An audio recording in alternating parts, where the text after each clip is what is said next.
శ్రీమాత్రే నమ. జయ గురు దత్తాత్రేయ నమ. ఈ వీడియోలో మనం సింహరాశి వారికి మే 19వ తారీఖు నుంచి 25 మధ్యలో జరగబోయే వారఫలాలు ఏ విధంగా ఉండబోతున్నాయి అన్న విషయాన్ని మనం తెలుసుకునే ప్రయత్నం చేద్దాం. ముఖ్యంగా మరి ఈ రాశి వారికి ఈ వారంలో శుక్రుడు దశమ స్థానంలోకి వచ్చి పంచమాధిపతి అయినటువంటి గురుగ్రహంతో కలిసి ఉండడం, అక్కడే రాష్ట్రాధిపతి రవి దశమస్థాన సంచారగతుడు అవడం అన్నది జాతకుడికి ఒక విధమైనటువంటి అధికార హోదా కలిగే అవకాశం ఉన్నది. ఎవరైతే ప్రభుత్వ రంగ సంస్థల్లో కానీ ప్రభుత్వానికి సంబంధించిన ఉద్యోగాలు చేస్తున్న వాళ్ళకి వృత్తిపరంగా వాళ్ళ యొక్క వ్యక్తిగత హోదా గౌరవం పెరిగే అవకాశం అయితే ఉన్నది. ఇంకా అలాగే ఏంటంటే ఇది శుక్ర యొక్క సంచారం వల్ల ఏమవుతుందంటే దశమ స్థానంలో స్వక్షేత్రగతుడైనటువంటి శుక్రుడు మరి ఉద్యోగంలో సౌకర్యాలు పెరుగుతాయి. జాతకుడికి అనుకూలంగా ఒకవేళ అయినా తన యొక్క వృత్తి యాక్టివిటీస్లో మారదామనుకుంటే ఒక ట్రాన్స్ఫర్ లాంటిది అవ్వచ్చు, లేదంటే ఒక డిపార్ట్మెంట్ నుంచి ఇంకో డిపార్ట్మెంట్కి మారడం అవ్వచ్చు. ఇది కంపల్సరీగా ఒక ఇష్టపూర్వకంగా వృత్తిపరమైన మార్పు వచ్చే అవకాశం అయితే ఉన్నది.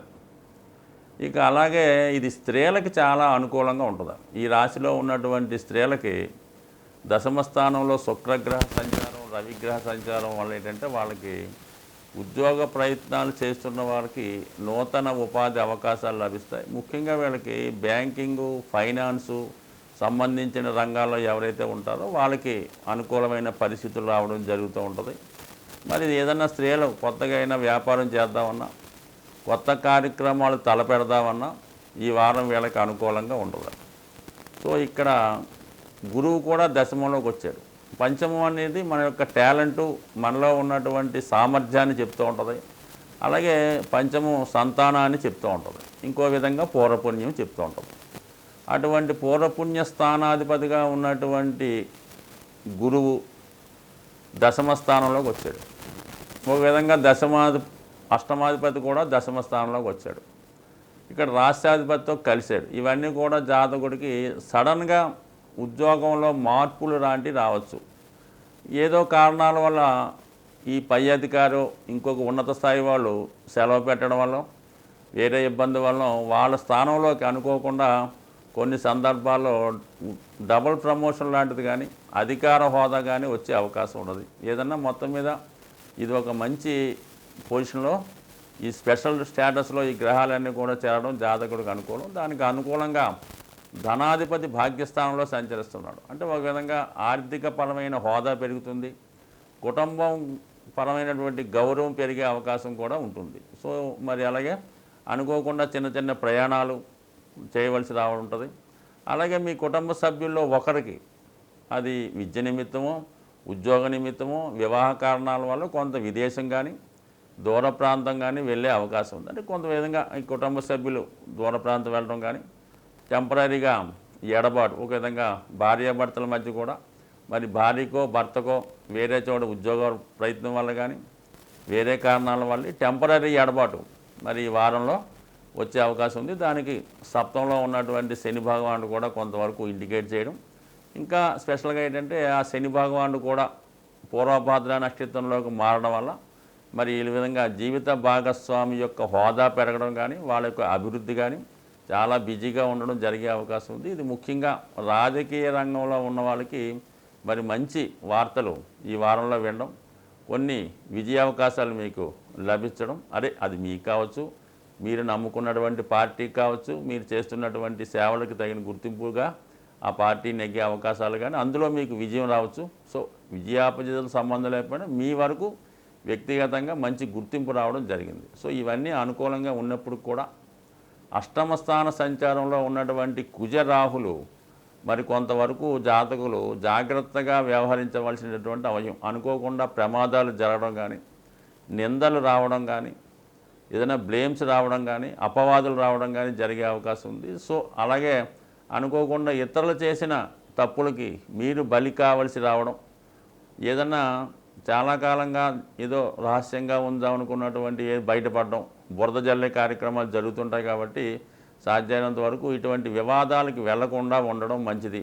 సో ఏదైనా ప్రయాణాలు చేస్తున్నప్పుడు శత్రు భయం ఉన్నవాళ్ళు జాగ్రత్తగా ఎక్కడికన్నా వెళ్ళినప్పుడు సంప్రదింపులకో మరి సెటిల్మెంట్గా వెళ్ళినప్పుడు సింగిల్గా కాకుండా తోడుగా ఎవరన్నా తీసుకెళ్ళడం, సాధ్యమైనందుకు వాటిని వాయిదా వేసుకోవడం మంచిది. ఏదైనా ప్రమాదాలకి దూరంగా ఉండడం మంచిది. బట్ ఏదైనా ఈ వారం వృత్తిపరమైన మిగతా అన్ని విషయాలు కూడా బాగున్నాయి. బట్ కానీ ఈ అష్టమ స్థాన ప్రభావం వల్ల ప్రమాదాలకి ఇబ్బందులకి దూరంగా ఉండడం, దాని నుంచి బయటపడే విషయంలో మీరు సర్వదా హనుమాన్ చాలీసా పారాయణ చేసుకోవడం, హనుమాన్ని పూజించుకోవడం వల్ల మరి ప్రమాదాల నుంచి బయటపడే అవకాశం ఉంది. ఈ వార ఫలాలు మనం తెలుసుకునే ముందు ముఖ్యంగా ఈ వారం మరి ఒక మంచి రోజుతో ప్రారంభం అవడం జరిగింది. అంటే 19వ తారీఖు నుంచి మనం 25 వరకు తెలుసుకుంటున్నాం కదా. ఈ 19వ తారీఖు ఆదివారం ఏకాదశితో ప్రారంభమైంది. ఇది సత్యనారాయణ స్వామి, అన్నవరం సత్యనారాయణ స్వామి వారి కళ్యాణం కూడా ఇదే రోజు జరుగుతుంది. అంటే మనం ఎప్పుడూ కూడా దైవాన్ని పూజించడం, కొన్ని పుణ్యక్షేత్రాలు దర్శించడం చేస్తూ ఉంటాం. కానీ కొన్ని ప్రత్యేక దినాల్లో ఆ భగవంతుణ్ణి పూజించినప్పుడు మనకి ఆ ఫలితం విశేషంగా రావడం జరుగుతుంటుంది. ఉదాహరణకు మరి ఏకాదశి రోజు విష్ణుమూర్తి ప్రియమైంది కాబట్టి ఆ విష్ణుమూర్తి ప్రియమైన రోజున అన్నవరం సత్యనారాయణ స్వామి కళ్యాణం కూడా జరుగుతుంది కాబట్టి వీలైన వాళ్ళు మరి ఆ కళ్యాణాన్ని దర్శించవచ్చు. అది డైరెక్ట్గా వెళ్ళలేని వాళ్ళు ఇప్పుడు టీవీలో కూడా లైవ్ టెలికాస్ట్ అయినప్పుడు అది మనం చూడటం వల్ల కూడా సేమ్ అదే ఫలితాన్ని మనకి రావడం జరుగుతూ ఉంటుంది. సో అలాగే అదే రోజున మరి వెంకటేశ్వర స్వామి టెంపుల్కి వెళ్ళడం కూడా జాతకంలో ఉన్నటువంటి దోషాలు తొలగిపోయి గురుగ్రహ అనుగ్రహం అలాగే రవిగ్రహ అనుగ్రహం కూడా సంపూర్ణంగా లభిస్తాయి. కాబట్టి కామన్గా మరి ఈరోజు అదొకటి గుర్తుపెట్టుకోండి. అలాగే ఇదే నెలలో ఇదే వారంలో మనకి 23వ తారీఖున బుద్ధ పౌర్ణిమ కూడా రావడం జరుగుతుంది. పౌర్ణిమ రోజు అమ్మవారిని దర్శించడం వల్ల, అమ్మవారిని విధి విధానంగా పూజించడం వల్ల, లక్ష్మీ అమ్మవారిని మరి కనకదార స్తోత్రంతో కానీ అలాగే లలితా సహస్రనామంతో కానీ పూజించడం.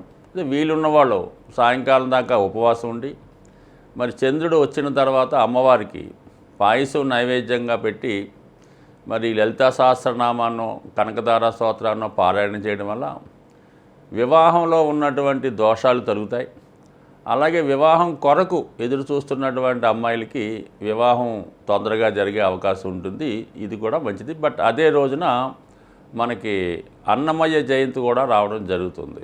సో ఆ రోజు మరి సంగీతానికి ఇష్టపడేవారు, వెంకటేశ్వర స్వామి భక్తులు మరి విధి విధానంగా స్వామిని సేవించడం వల్ల మరి స్వామి భక్తుల్ని మనం సేవిస్తే స్వామి అనుగ్రహం కంపల్సరీగా లభిస్తూ ఉంటుంది. కాబట్టి అది ఇంట్రెస్ట్ ఉన్నవాళ్ళు దాన్ని కూడా విధి విధానంగా పాటించవచ్చు. ఇంకొకటి ఏంటంటే మనకి ముఖ్యంగా 22వ తారీఖు మే నెలలో చిన్నమస్త అంటే దశ మహావిద్యల్లో ఒక అమ్మవారి యొక్క జయంతి కూడా రావడం జరుగుతుంది.